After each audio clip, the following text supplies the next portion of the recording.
Homeopathy जैसे इलाज जैसे के सिद्धांत पर आधारित है। इस आइडिया का मतलब है कि जो सब्सटेंस हेल्थी पर्सन में सिम्टम्स पैदा करता है, वही सब्सटेंस बीमार पर्सन में सेम सिम्टम्स को क्योर कर सकता है।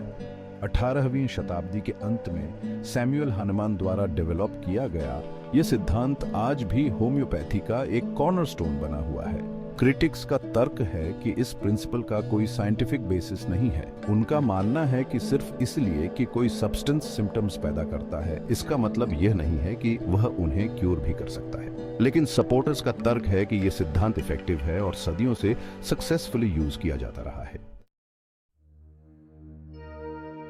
होम्योपैथी स्वास्थ्य के लिए एक होलिस्टिक अप्रोच अपनाती है। कन्वेंशनल मेडिसिन के विपरीत, जो अक्सर सिम्टम्स का इलाज करने पर फोकस करती है, होम्योपैथी का उद्देश्य पूरे व्यक्ति का इलाज करना है। इसका मतलब है फिजिकल, इमोशनल और मेंटल एस्पेक्ट्स पर विचार करना। क्रिटिक्स का तर्क है कि होलिस्टिक अप्रोच के कारण कन्वेंशनल ट्रीटमेंट्स जो एविडेंस बेस्ड होते हैं को रिसीव करने में देरी हो सकती है।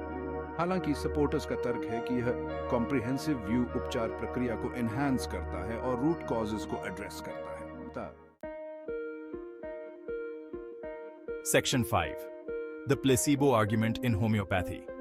क्रिटिक्स अक्सर तर्क देते हैं कि होम्योपैथी एक प्लेसिबो से ज्यादा और कुछ नहीं है। उनका दावा है कि होम्योपैथी का कोई भी बेनिफिट इस प्लेसिबो इफेक्ट के कारण होता है। क्रिटिक्स का कहना है कि चूंकि होम्योपैथिक दवाएं हाईली डिल्यूटेड होती हैं, इसलिए उनमें कोई एक्टिव इंग्रेडिएंट्स नहीं होते हैं। इस प्रकार कोई भी इंप्रूवमेंट फिजियोलॉजिकल के बजाय साइकोलॉजिकल होता है। उनका तर्क है कि होम्योपैथी की इफेक्टिवनेस को ट्रीटमेंट में पेशेंट्स के बिलीफ के कारण एट्रीब्यूट किया जा सकता है। Section 6 scientific studies with mixed results. Homeopathy पर वैज्ञानिक अध्ययनों ने मिक्स्ड रिजल्ट्स दिए हैं। कुछ स्टडीज में इसकी इफेक्टिवनेस का समर्थन करने वाले एविडेंस मिलते हैं, जबकि अन्य में प्लेसिबो से कोई सिग्निफिकेंट डिफरेंस नहीं दिखता है। समर्थक उन स्टडीज को हाईलाइट करते हैं जो पॉजिटिव आउटकम्स दिखाते हैं। दूसरी ओर आलोचक उन स्टडीज पर फोकस करते हैं जो प्लेसिबो से परे कोई बेनिफिट नहीं दिखाते हैं। Section 7 understanding the placebo effect. Placebo प्रभाव दर्शाता है कि स्वास्थ्य को इन्फ्लुएंस करने में माइंड कितना पावरफुल हो सकता है। जब पेशेंट्स को लगता है कि वे इफेक्टिव ट्रीटमेंट ले रहे हैं, तो वे अक्सर बेहतर महसूस करते हैं, भले ही ट्रीटमेंट का कोई थेरेप्यूटिक वैल्यू ना हो। क्रिटिक्स का तर्क है कि होम्योपैथी के बेनिफिट्स पूरी तरह से इसी इफेक्ट के कारण हैं। हालांकि सपोर्टर्स का मानना है कि प्लेसिबो के अलावा भी ट्रीटमेंट्स का अपना इंट्रिंसिक वैल्यू होता है। Section 8 comparing placebo effect with homeopathy's claims.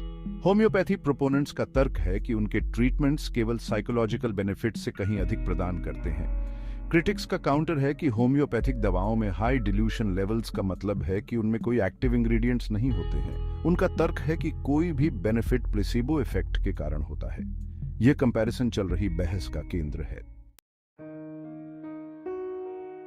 Section 9 real life case studies and personal experiences. कई पेशेंट्स होम्योपैथिक उपचार का यूज करने के बाद अपने स्वास्थ्य में सब्सटेंशियल इंप्रूवमेंट्स की रिपोर्ट करते हैं। ये कहानियां अक्सर उन क्रॉनिक कंडीशंस से जुड़ी होती हैं जहां कन्वेंशनल मेडिसिन को लिमिटेड सक्सेस मिली थी। हालांकि एनेक्डोटल एविडेंस हमेशा रिलायबल नहीं होता है। क्रिटिक्स का तर्क है कि पर्सनल स्टोरीज प्लेसिबो इफेक्ट और नेचुरल डिजीज प्रोग्रेशन सहित कई फैक्टर्स से इन्फ्लुएंस हो सकती हैं। Section 10 a balanced perspective on homeopathy. अंत में होम्योपैथी पर बहस अनसुलझी ही रहती है। समर्थकों को इसके सिद्धांतों पर बिलीफ है और वे पॉजिटिव आउटकम्स की रिपोर्ट करते हैं। हालांकि आलोचक इसे स्यूडो साइंस मानते हैं। उनका तर्क है कि कोई भी बेनिफिट प्लेसिबो इफेक्ट के कारण होता है। वैज्ञानिक अध्ययन मिक्स्ड रिजल्ट्स प्रदान करते हैं, जो इसकी कॉम्प्लेक्सिटी को और बढ़ाते हैं। अंततः होम्योपैथी इफेक्टिव है या केवल एक प्लेसिबो, यह इंडिविजुअल पर्सपेक्टिव्स और एक्सपीरियंसेस पर डिपेंड कर सकता है।